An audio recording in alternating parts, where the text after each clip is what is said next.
In most countries, renting is a normal part of life. People spend decades paying for a home that will never truly belong to them, often trapped in a cycle of rising costs and declining hope. But in some places, that system doesn't exist, because the government made a clear decision.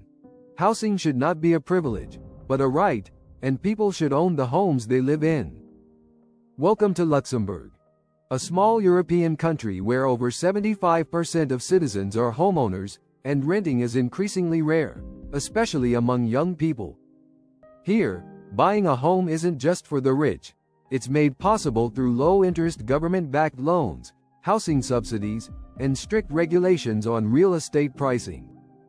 For young adults in Luxembourg, it's common to purchase their first home before the age of 30, not because of family money, but because the system makes it achievable.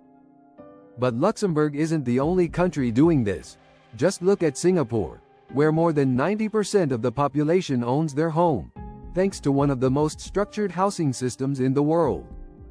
Singapore's government builds affordable apartments and sells them directly to its citizens, with financial plans that allow people to pay monthly installments similar to rent, but with full ownership. In Singapore, long-term renting is almost non-existent. If you're a citizen, the expectation is that you'll own, not rent, and the system is designed to make that happen as early as possible. This ownership-based model doesn't just provide people with shelter. It provides them with stability, security, and long-term economic value that renting can never offer. When you pay rent, that money is gone forever. But when you pay a mortgage on a state-backed plan, you're building equity, creating future value, and investing in your life. That's why countries like Luxembourg and Singapore are seeing lower homelessness, stronger communities, and higher overall happiness levels among homeowners. Meanwhile, in cities like New York, London, or Istanbul, the story is very different. People rent their entire lives, often paying half their income to landlords, with no realistic path to ownership. In many of these places, buying a home requires 15 to 25 years of saving, and even then, rising property values make it feel impossible unless you're already wealthy. The gap isn't about GDP or national wealth. It's about political will and housing policy, and whether governments see homes as investments for people, or just opportunities for private profit. Some countries treat renters as permanent clients, easy sources of tax revenue and market control, while others see renters as future owners, and help them make that transition. Scandinavian countries like Norway and Finland also lead in homeownership, with strong regulations on price inflation and proactive government support in housing development. When housing is stable, everything else follows. Crime rates drop, mental health improves, family formation increases, and citizens are more willing to invest in their future. High rent doesn't just drain your wallet. It drains your energy, your focus, and your ability to think long-term, turning basic survival into a lifelong project.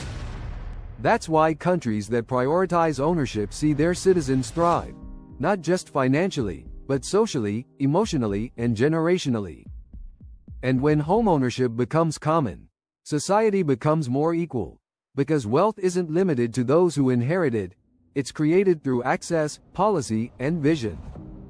Now imagine living in a country where your first job already puts you on a path toward buying a home within 5 to 7 years, not 25, and where the government actually helps you get there. That's not a fantasy. It's reality for millions in Luxembourg, Singapore, and beyond, and it's all because the housing system was designed to support people, not profit off them. So I want to ask you directly, what's the housing situation like in your country? Do you feel like owning a home is possible, or does it feel like a dream that keeps moving further away the harder you try? Leave a comment below and tell us what it's really like where you live, because this conversation isn't just about houses, it's about dignity, opportunity, and the future. And if this video gave you something to think about, hit that like button, subscribe to the channel, and share it with someone who's still stuck in the rent trap. Thanks for watching, and thank you for spending your time with us.